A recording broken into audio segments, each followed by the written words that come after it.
Hello, everyone. So we come now today to the gospel that was quoted, copied, and read more than any other gospel, and perhaps more than any other book in the New Testament. That is the Gospel of Matthew. Um, and I should qualify that statement by saying we're talking here from the second century on. So the early church used Matthew, more than any other gospel. It's been said that Christianity from the second century on is Matthean Christianity. And there's a number of reasons for this. Um, in the first place, Matthew gives a full account of Jesus' life from his birth to death and resurrection, including his lineage. Uh, it presents Jesus as embodying God's presence as the Jewish Messiah through the line of David. So the Messiah that has now come, the Messiah that is proclaiming the arrival of the kingdom of God. Not that it's something distant, but that it is already here. It is already now, and that through his ministry, through his teaching, and through his actions, his work, he demonstrates what this kingdom looks like. The five discourses that constitute the literary structure of Matthew, beginning with the Sermon on the Mount, function somewhat like a manual, almost like a textbook for early followers of Jesus, and then later for bishops, for pastors, for other leaders of the church. Um, these sayings of Jesus, these teachings that he gave, were just such that they were tangible, they were applicable in ways that affected people's lives then and now, and really helped form, the early ecclesiology, the early ways that the church was structured and how it functioned. Um, so we see that with the Gospel of Matthew, and that contributes to its popularity. Um, its popularity is also evident in the fact that Saint Augustine claims that it was the first gospel written, and I think, as we discussed last week, that view held up, through post Enlightenment and on into the period of modernity, where critical biblical scholarship established that Markan priority is probably that the evidence points in that direction. Though there are still a few scholars who will uphold Matthean priority. The picture that you see in front of you is a picture of the first century synagogue at Gamla in Israel.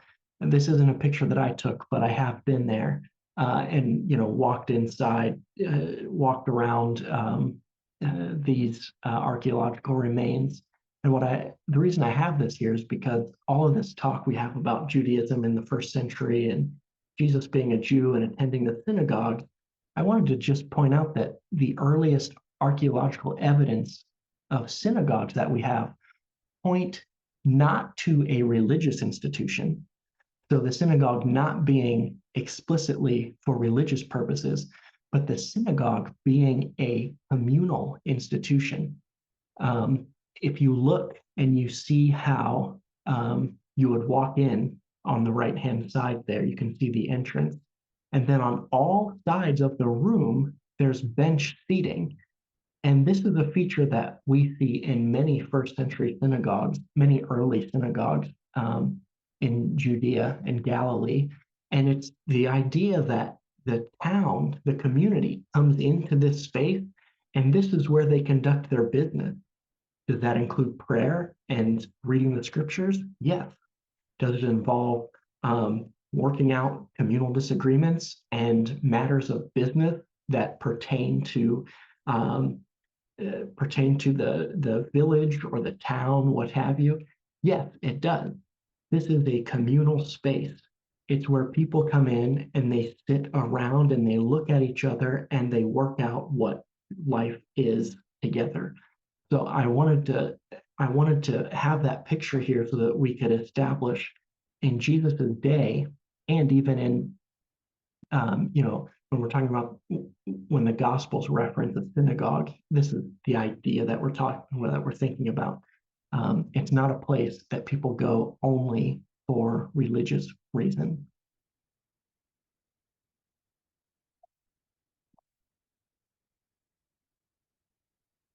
Okay, so let's go through our main. A lot of what we'll talk about here. The main points of the gospel you can get from Smith and Kim, and I hope that you've done that reading.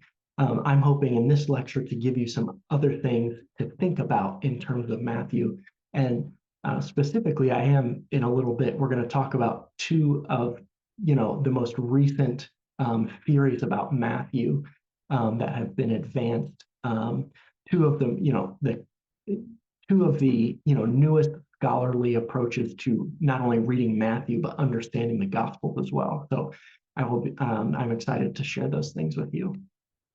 So, in terms of authorship and provenance, what do we know about Matthew?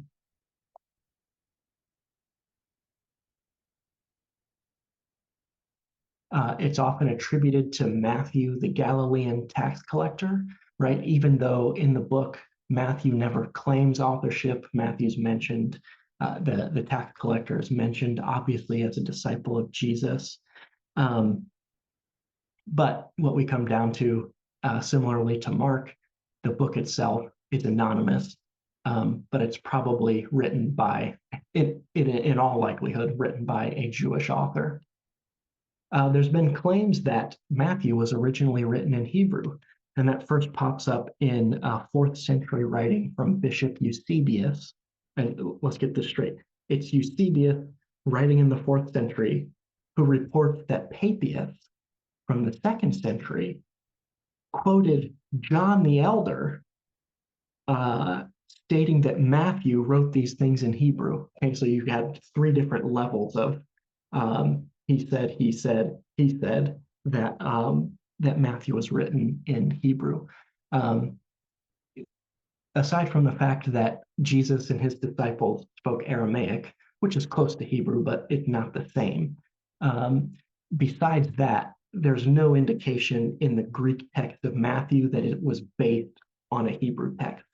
Those two languages, their grammar and syntax function so distinctly that you would be able to tell if a Greek text was translating a Hebrew text, and that's not the case. Matthew is a Greek composition written by a Jew who actually probably had a high degree of literary sophistication in writing this work.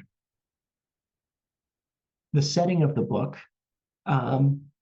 as well as its provenance, is most likely Galilee. Okay, Galilee is, just at the northern part of Judea, but at the southern part of what was called Syria by the Romans. So the Roman province of Syria, the Galilee was part of that region, and so that's why when you have a quote you have Matthew 4:24 that says, "So his fame," that is Jesus's, "spread throughout all Syria." And then, interestingly, Matthew mentions a lot of other urban areas, bigger cities that populated the Galilee. Of course, Jerusalem is part of that. Jerusalem's not part of the Galilee, but Jesus obviously went to Jerusalem. But this book, where was it written? Who is its target audience? Probably that's the location.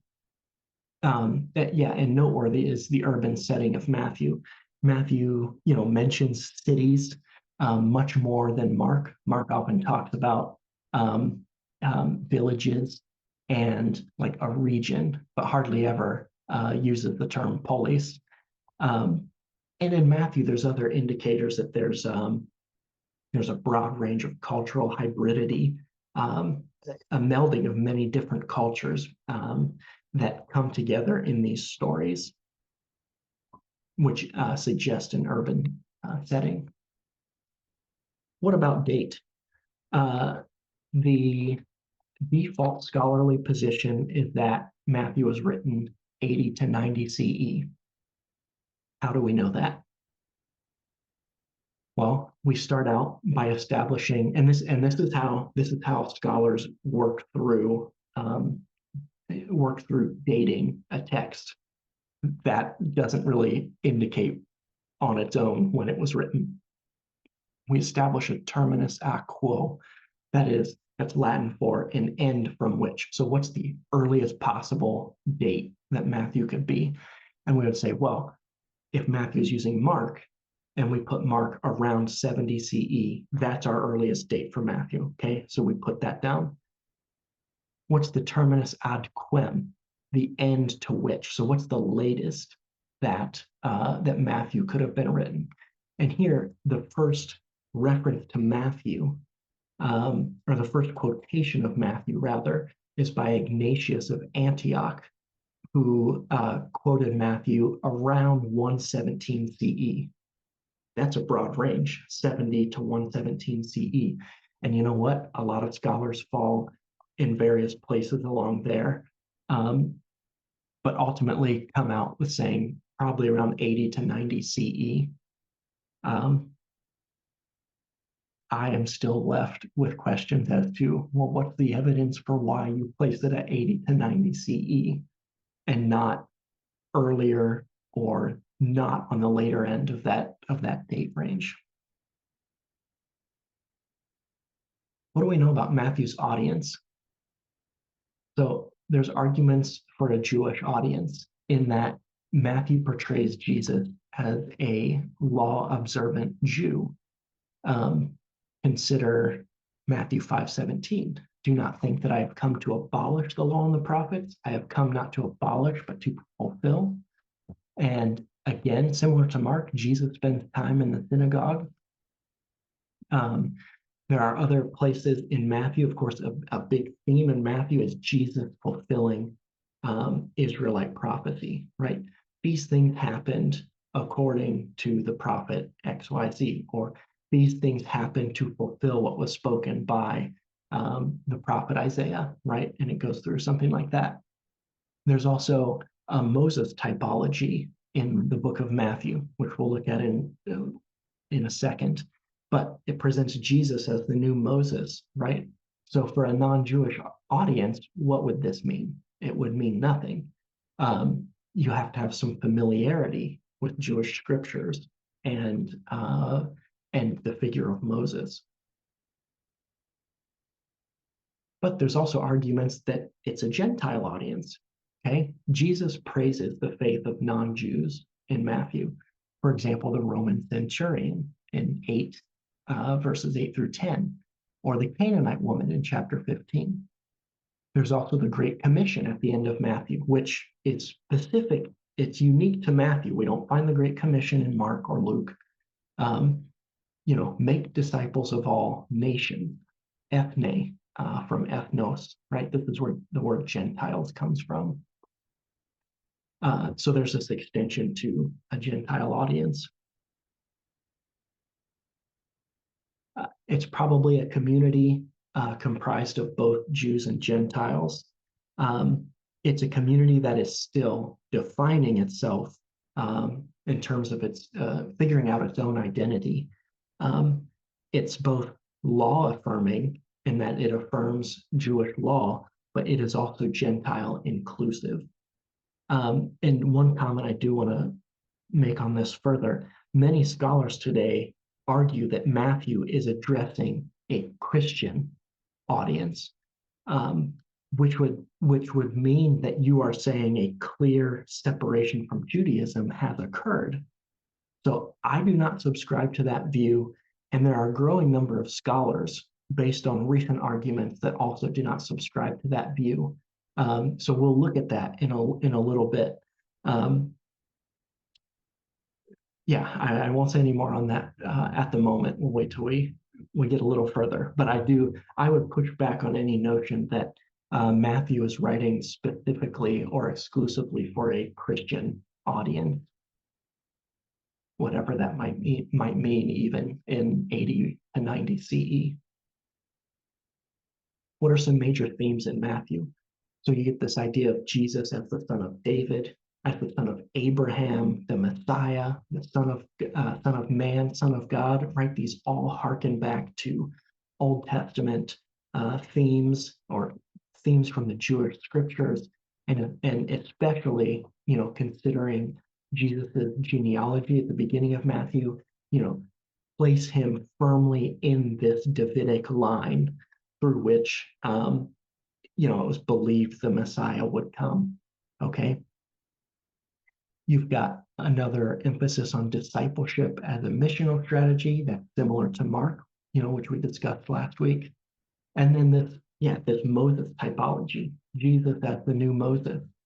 And I think Smith and Kim discussed this a little bit in terms of the birth narrative of Jesus.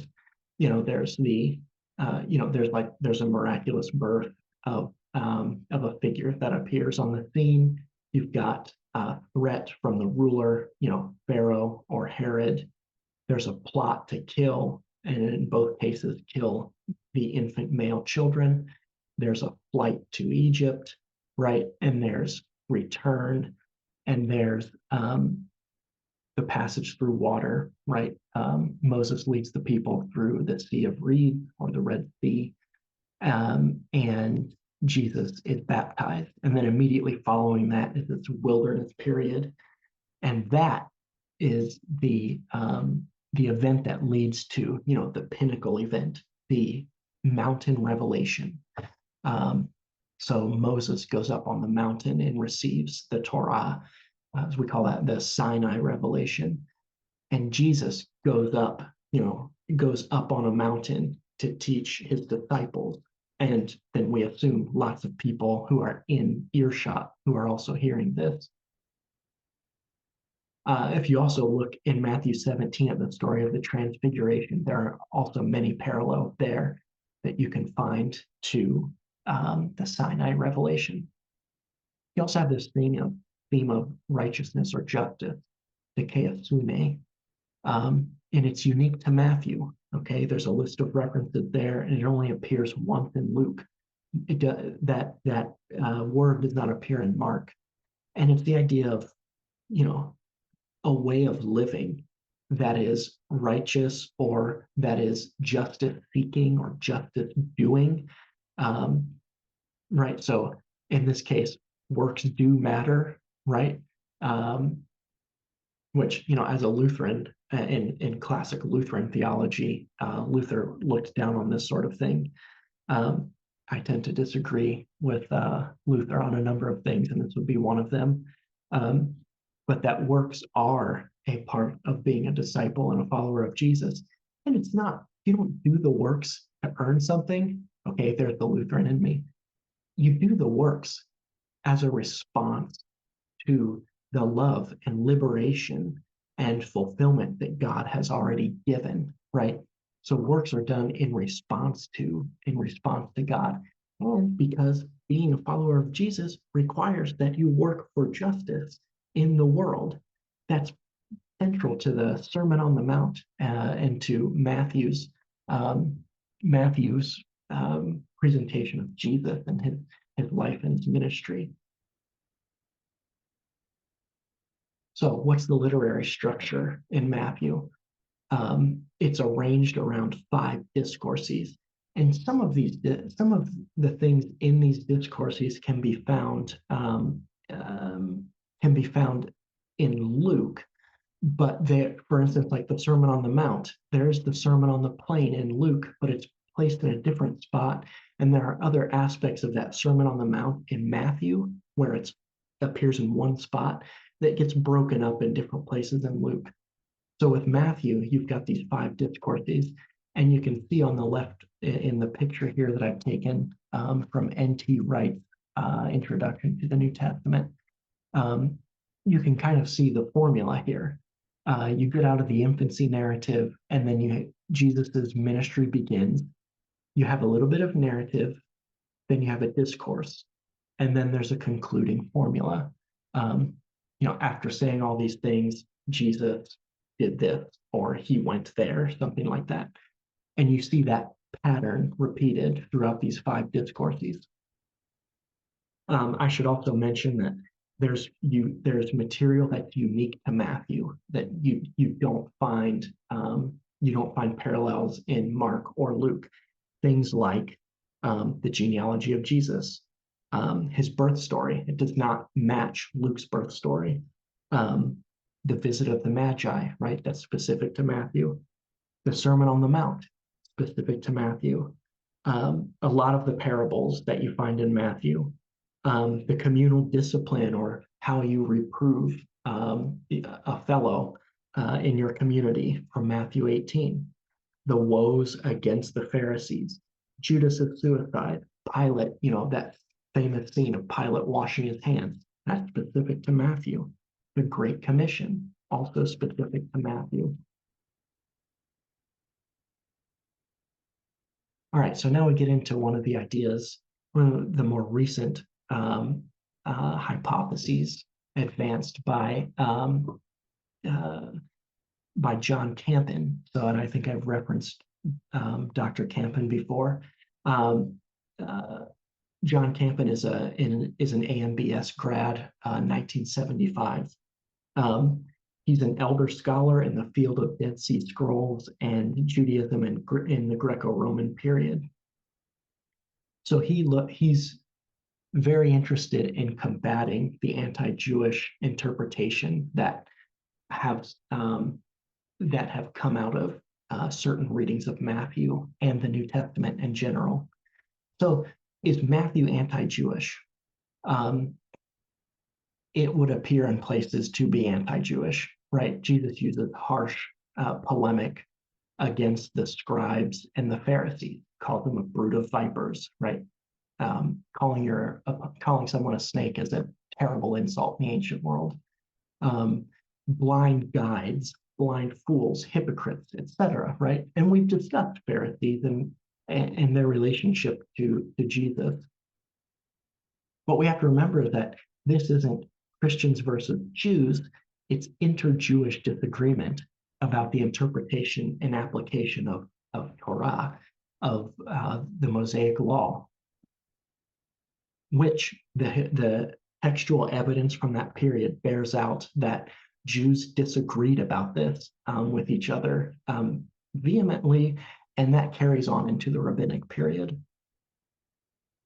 So how do we account for the seemingly anti-Jewish rhetoric in the Gospels? Campen's approach is to look for other Jewish texts that do the same thing. And he finds a parallel in the Dead Sea Scrolls, which offer the closest parallel of Jewish sectarian literature. And it is this collection of texts that has the most similarities to the material only found in Matthew. Right? So he has already tried to apply this to other Gospels, and it doesn't work. It works only with Matthew. So his thesis, we find in Matthew the work of a writer who is advocating a distinctive Jewish sectarianism rooted in the Jesus movement, probably in Galilee toward the conclusion of the 1st century. And he goes through and he shows various thematic parallels and literary parallels between texts of the Dead Sea Scrolls and portions of Matthew. And there are a lot of similarities in the way that the people of Qumran, or the people who preserved the Dead Sea Scrolls, the way that they practiced their Judaism was very anti-establishment. It was defined in opposition to a broader sort of mainstream Judaism. And we find that similar sort of posture in Matthew. So the way we should regard Matthew is that Matthew's Jesus is that Jesus embodied and proclaimed a way of Jewish life rooted in a particular interpretation of Jewish law that garnered a significant following of Jews and later Gentiles who found this teaching and this ethic to be authoritative and compelling. So, and he Campen writes that Matthew has placed Jesus within a continuing Mosaic discourse. It is his person who now takes other people back to Sinai to hear the authoritative message that God gave Moses. There is no conflict between that message and Jesus. For Matthew, this is the message. Jesus now is the authoritative interpreter of the law. So Matthew does not represent a community that has fully separated from Judaism, like many scholars have argued about Matthew. Rather, this is a sect of Judaism formed around the life and teachings of Jesus the Messiah that defines itself in opposition to other dominant forms of Judaism. So when we encounter that harsh anti-Pharisaic or anti-Jewish rhetoric in Matthew, it's not a group of Christians saying this against Jews. It's a group of Jews arguing with another group of Jews, which I will say is the most Jewish thing that there could be, okay? So we need to keep that in mind when we're reading these passages. For those of you who will be standing in the pulpit, teaching on these texts, I hope that you will keep this perspective in mind as you do that. So now we come to another recent theory for thinking about not only Matthew, but for thinking about Jesus in the Gospels as well. So, and this work, this is from a book by Matthew Thiesen, Thiesen, called Jesus and the Forces of Death. Matthew Thiesen points out that Jesus's miracles are often interpreted, right? His miracles, his exorcism, the healing that he does, they're interpreted as evidence that he opposes the Jewish purity laws. Okay, so this gets taken to set up Jesus as opposed to the Jewish teaching. But his argument is that Jesus is not opposed to the purity system. He opposes the thing which precludes people from full participation in Jewish religion, and that is ritual impurity. So we're going to take a look at, we have to remember that the world of the New Testament is utterly and fundamentally different from our own. The people are utterly and fundamentally different from us in the way they think, in the way they perceive their world. We're all still human beings, right? There are still tendencies and ways that we can relate to ancient people, but we have to respect the great chasm, the historical chasm, the cultural chasm that lies between us and the people of the Bible. So how would a first century Jew think about this problem of purity and impurity? So in this world, everything, and this goes back, extends to the teaching in Leviticus, and it extends through the Second Temple period. Everything in the world is either holy or profane. It's either pure or impure. And holy and pure are not synonymous. Neither are profane and impure synonymous. It's better to think about it this way. So something that is holy, okay, is set aside for special use. Think about things related to the temple, things related specifically for use in the temple, or for making offering sacrifice, for participating in the temple cult, okay? And again, I'm not using cult in a pejorative way. I'm using it in the way that scholars use to describe a religious system and everything that goes with it. So something that is holy is set aside. Something that is profane, which this comes from the Latin word profanus, it means outside the temple, literally. And that means it's secular or common use. Okay, our bodies are for secular use. They're not meant for the temple. Um, you have things set aside for the temple. You have things that are profane. Um, so household items, yeah, um, household items, livestock, human beings, can be profane, and that's not meant in a negative way. Um, However, priests are set aside for work in the temple. Okay, so we have those categories.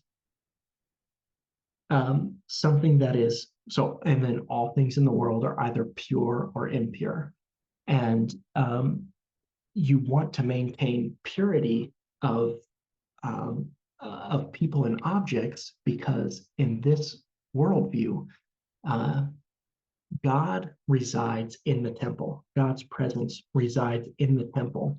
And therefore, there are boundaries set up to protect sacred, holy space in order to preserve God's presence there. Because if that space is profaned, if that space is, I shouldn't say that, if that space is rendered impure, then God must abandon that polluted space. Okay, so in the ancient world, and this isn't only specific to Jews, but the gods reside in a physical place on earth, and that's a temple. The temple is set aside for that. So you can have something that's holy and pure. You can have something that's holy, right, set aside and impure. Think about a priest who has done something to render himself impure. You can have something that's profane and pure, like a human being, like your house, like the Sabbath. Um, I shouldn't say that. The Sabbath would be holy and pure, and you want to preserve that sacred space also. You can also have something that's profane and impure, um, right? In the archaeological remains of Qumran, where the Dead Sea Scrolls were found, there's a compound there, probably where the people lived, and they found, behind the dining area, there's a place where a lot of bowls and plates and eating utensils were all buried, which is not a common thing. So the idea is that this community, once something is rendered impure, they get rid of it, they get it out of the space. Okay. So take all of this into consideration. In Jewish thought, ritual impurity is equivalent to the forces of death. Okay, and let's look at this.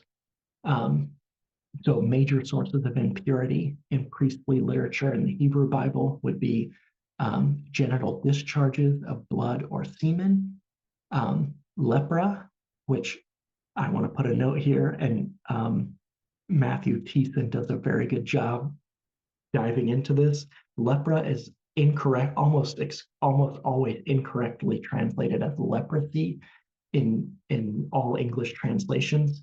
Um, he draws on the work of paleopathologists, right, who study the history of diseases and these sorts of things.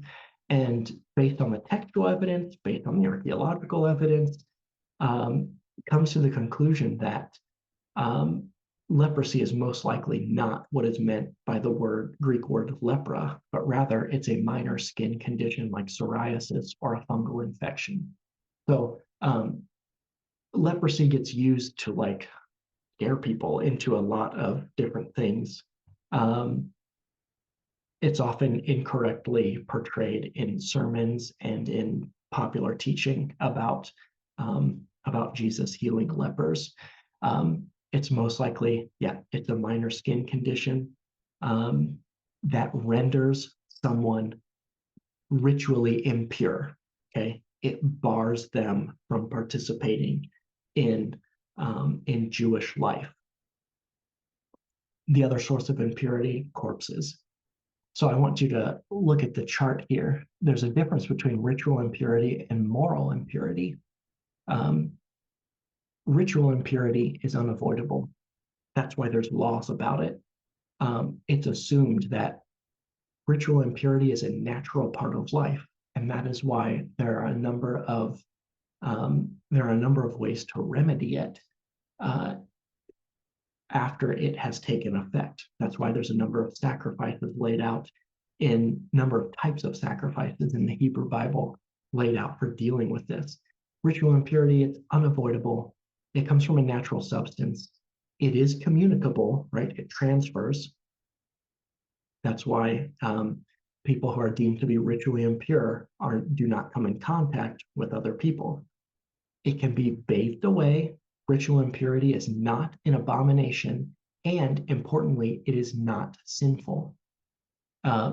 Moral impurity, on the other hand, is avoidable. It comes from a specific kind of action. It's non-communicable. You can't pass along a moral impurity through, through touch. It requires atonement or punishment to get rid of. It's an abomination and it's regarded as sin, right? So we're concerned with ritual impurity when we're discussing Jesus and the miracles associated with him.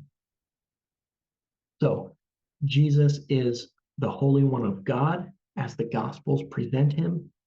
He embodies a, quote, contagious power or force that is opposed to and ultimately destroys the powers that create impurity and death. So Jesus, end quote. So Jesus is this force that walking around that embodies God's power, that it not only deals with the after effects of ritual impurity, which is deemed perfectly natural, but it obliterates the source of ritual impurity. And in Jewish thought, ritual impurity is equal to the forces of death, which divide people from each other and from God. And Jesus embodies the kind of power that vanquishes these forces of death.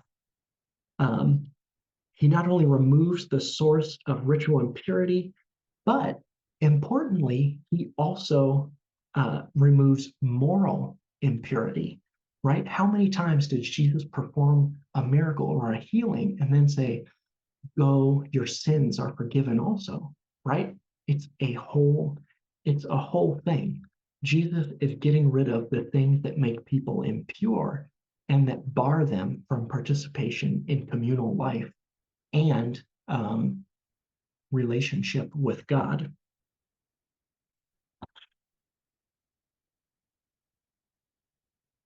So let's put this into practice.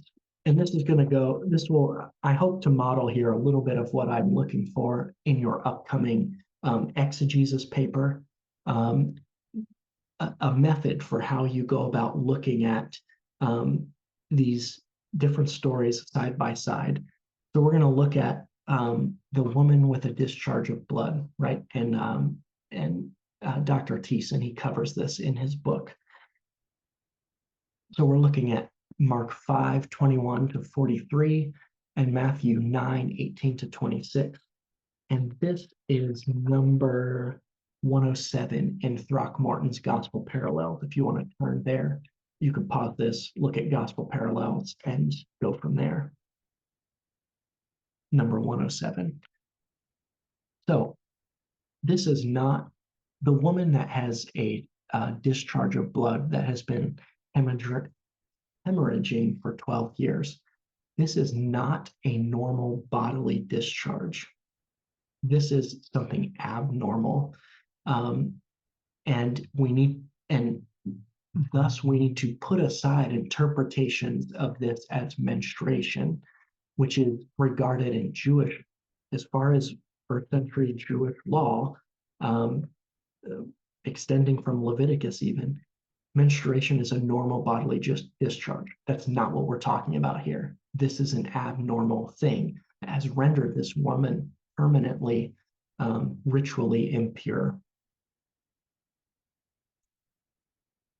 She would not have been able to approach the temple and perhaps not even Jerusalem, right? That sacred space. You want to keep all impurity away from it. And that's why there's a perimeter, there's a boundary. Further, this medical condition could have included infertility. So Cecilia Watson has argued this and has made the point that, extensive bleeding from this area could indicate some kind of infertility. But even if it's not medically, even if the woman was not medically infertile, her ritually impure condition would have precluded sexual intercourse for her. So even if she didn't have a problem with infertility, according to the law, and basically the result of this condition made her infertile. So that's another dimension that probably doesn't get talked about with this text. So consider the way that this condition for this woman affected multiple aspects of her life.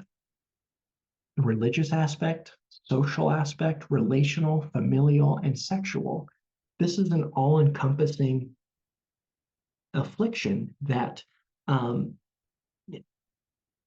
that precludes this woman from participating in nearly all aspects of life.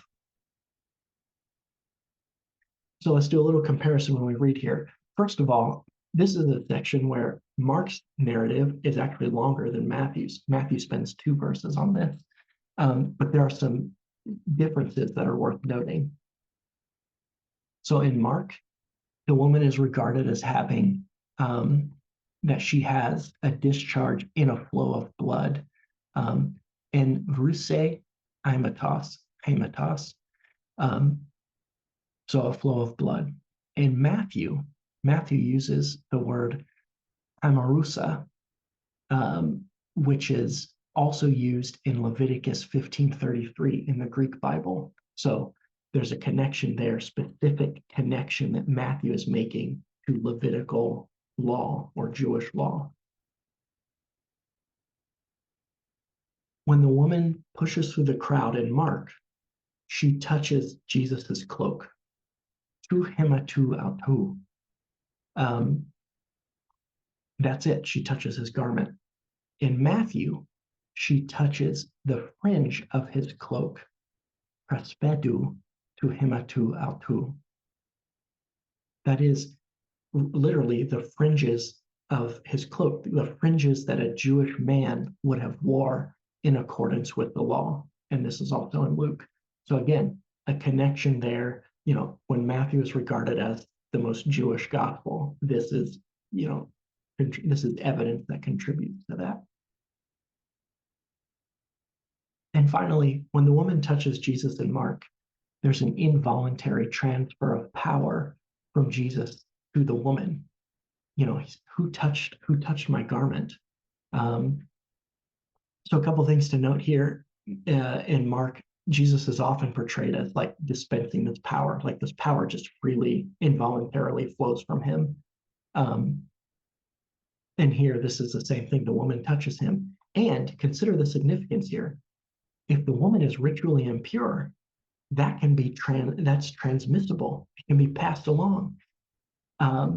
First century readers of that text would have expected this ritually impure woman to pass along that ritual impurity to Jesus. But that doesn't happen. The reverse happens. She receives the power of God through touching Jesus, and that heals her. And then, he's dumbfounded. Who touched me? What happened?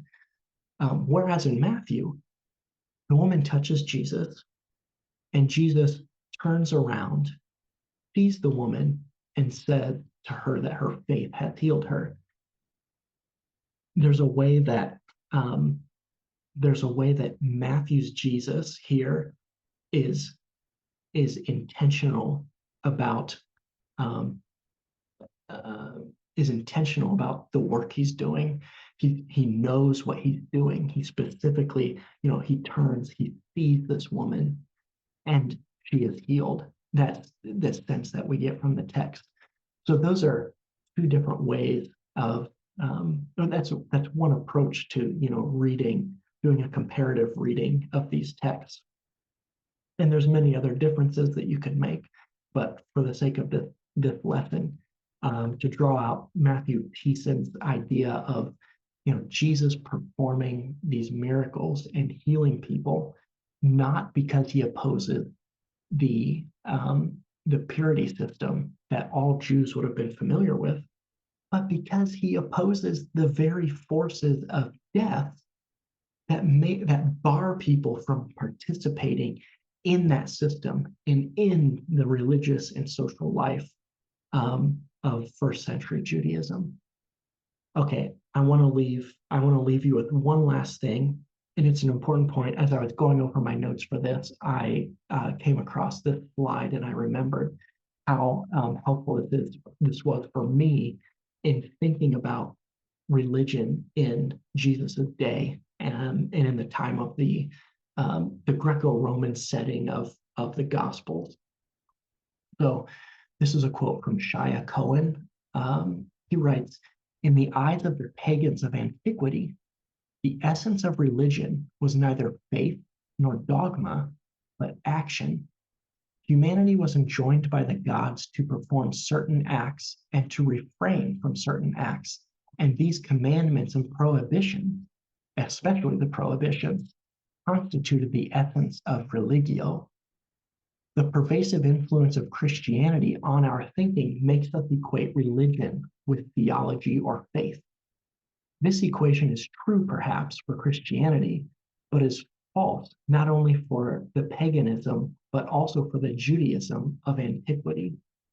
So I give that as a reminder, not to say that it's wrong to think about Christianity as a religion of faith, of dogma, of thinking about theology and theological systems that help us make sense of God and humanity and the world. But to say that when we're reading our Bibles, when we're reading the New Testament, we're reading about first century Jews, we need to keep in mind that this is a religion of practice.